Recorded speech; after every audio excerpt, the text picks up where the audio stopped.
Oh, it means a whole lot, man. I mean, it's truly tremendous. But I think the way everything laid out, the true test of our character is going to be next week. I mean, it's great to celebrate this win. I mean, it's a phenomenal win for this program, for our coaches, for the players. But I think next week, man, we're going to be in Indianapolis, and so it's just going to be a special moment. Being that we did already play Michigan State, and last year we split. It was kind of co-Big Ten champions or whatnot, but now it's for all the marbles. It will be no two teams being the Big Ten champions. It's going to be one once that game is over. So it's just a great feeling, man. And next week it's for all the marbles. Talk about the opportunity that you guys were presented with. You don't often get the second chances, but you have a chance to make the most of your second chance, so to speak. Yeah, you don't often get second chances in life, let alone to have a second chance out here on the football field, man. But I think we're extremely grateful. I think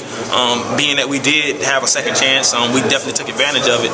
And I mean, a lot of teams can be put in this position, and they probably wouldn't have took advantage of it. But this program, the resiliency that we've shown throughout the year to bounce back after two devastating losses, man, it's I wouldn't want to be out there with nobody else except the guys that I'm graduating with and my teammates and coaches.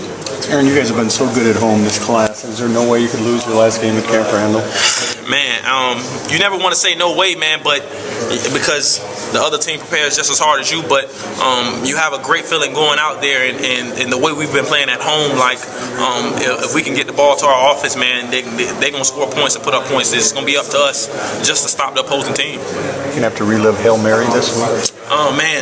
Oh, my gosh. I'm sure we are going to have to relive it a couple times, but believe me, you know what I'm saying, and the defensive staff room, we already talked about it. Unfortunately, we lost 2 games like that pretty much, and it was definitely a learning experience, and we definitely took it and learned from it, and so we don't want to go out like that again. I'm just going to put it that way.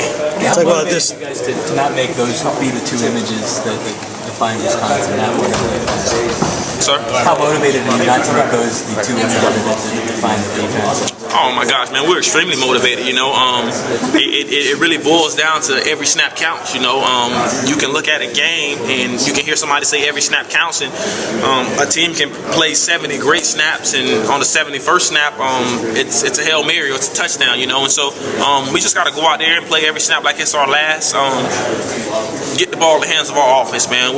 We know what they're capable of when we can generate turnovers and do things and get off the field on 3rd down. That was the huge telling stat when we played Michigan State last time, was getting off the field on 3rd down. And so I think for us as a defensive unit, man, it's pretty much going to boil down to that. Making sure we get turnovers. I don't think we had too many last game, but making sure we get turnovers and get our ball to the offense. That's been that way 2 years in a row. They beat you guys. Yes, sir. It has been that way, man. I'm sure our coaches are going to, ultimately the players are going to play, but I'm sure our coaches have really been looking forward to this game, and game planning for it. And so it's just going to be a thrill. It's going to be very, very exciting for us to go out there again and have another opportunity to play. What happened on the touchdown? What happened on the touchdown? Yeah. Oh man, it was strictly miscommunication. It was totally my fault. Me and Antonio was kind of. I thought I saw one thing and it wasn't, but it was. I totally take the blame for that, man. It was my fault. I shouldn't let that happen. And being deepest the deepest, I definitely gave one up, but we were definitely pushing for the shutout as a defense. Does that give you something to work on, considering those 2 losses against what happened in those 2 losses? Almost definitely, man. It always gives us something to work on. Even coming out of a win like this, man, we're gonna have something to work on, But going out of those 2 losses, man, you always question yourself, like, what could I have done better? Could I have done this better? Could I have done that better? And so I think in order for me not to have those same questions lingering again, it's pretty much going out there and winning. You mentioned the other day Russell's impact on the program. How would you rate his performance today? Man, his performance is through the roof. I'm sure you guys were at the game watching. The guy put on a show, man. He really put on a show. I mean, he's making moves out there like you're playing a video game, you know. I mean, you think he's down, but I mean, he spins out of something, you know. He stiff arms somebody else, and I mean, he's scrambling all over the place, you know what I'm saying. Hitting wide open receivers, hitting guys with very little room, and so I mean, it's just, I mean, what this guy brings to the ball club is utterly amazing. I mean, I don't think you can account for a guy like that just because of his athletic ability and his ability to throw the ball down the field. And so, I mean, he's definitely a dynamic player, and we're grateful to have him around here. Could you help us pick between Monty and Russell for Big Ten Offensive Player of the Year? Man, that's a tough choice. I think it should be Cole Offensive Player of the Year.